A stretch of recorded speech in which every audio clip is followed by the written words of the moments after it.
So today being Thursday, and it's the day before NFP. So I don't trade the day before NFP, but today I was just tape reading, and I did have a demo position that I had set out, which didn't get tagged in. I'm going to put a screenshot on the screen of the trade. So what had happened was I had a limit, and I'm going to go over why I had the limit in this area. But I had the limit set up before 9:30, and then at around 9:30, or I think it was just after 9:30, basically as the market opened, price traded lower from where it was and manipulated into the area where my buy limit was. So I don't know exactly what happened, but in the screenshot you'll see price came exactly to where my limit was, and actually a little bit deeper into it, and then reversed. But for whatever reason, it didn't tag me in. Now, it was only, like I said, a demo position, so I'm not worried about it at all. I don't trade this day anyway. And at the end of the day, I kind of called exactly what I thought was going to happen. So that's all that really matters, is knowing that I have the ability to see these things before they happen and know that it's going to go to where it's going to go to. Then I can deal with the consequences of not getting tagged in or whatever, because, well, like I said, today was low probability anyway, so I wouldn't have taken it. But even on the high probability days, I know how to execute, and most of the time I don't deal with that issue of not getting tagged in anyway. So when I got to the charts, we had 8:30 unemployment claims, and then 9:30 obviously for the open. So day before NFP, most of the time a low probability day, depending on what the week has already done, and kind of depending on what is anticipated for Friday for NFP. So if I just quickly zoom out and we look at Monday, Tuesday, and Wednesday so far, Monday we had a massive expansion to the upside. So we had the weekly open and we had no manipulation lower, and then we've just been expanding all week. Monday, Tuesday, Wednesday both being expansion days. Now, in terms of the average weekly range, you're not going to see a big expansion like this every day, Monday to Friday.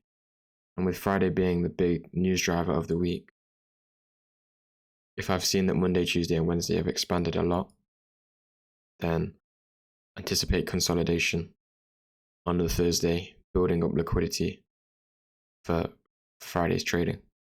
So anyway, going into the day, we have this 1 hour fair value gap, and notice what happened during London session.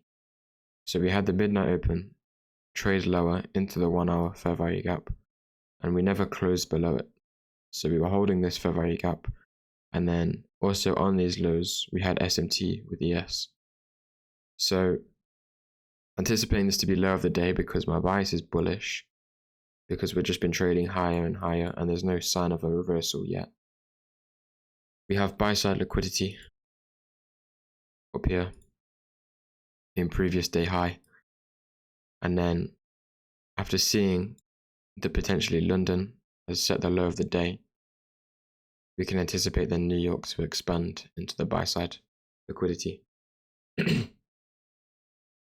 So SMT at a key level, low of day potentially set at 3 a.m. London session. Then we go down to 15-minute,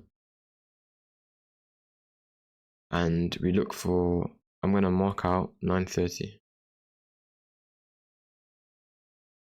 and go to the 1 minute. So when we have 8:30 news, look for what happens between 8:30 and 9:30 on those days. So I'll mark out 8:30 as well. Now what happened? Well, we didn't take out the buy side objective pre 9:30, we traded lower, taking out all this sell side liquidity from before 8:30, took out the 8:30 low, and then we expand higher from here with displacement. So going to the 15-minute again, that expansion that we saw, we have here a small 15-minute fair value gap. So when we go back to the 1 minute, we'll see this is a 15-minute fair value gap plus a volume imbalance. We trade into it, and then the 15-minute massively rejects it. So we have this breaker. We get this big displacement to the upside, and we displace through this last bearish order block. So we can assume now that we're going from sell side to buy side of the curve after trading into that 15-minute key level, and the order flow changes from bearish to bullish. So we have this fair value gap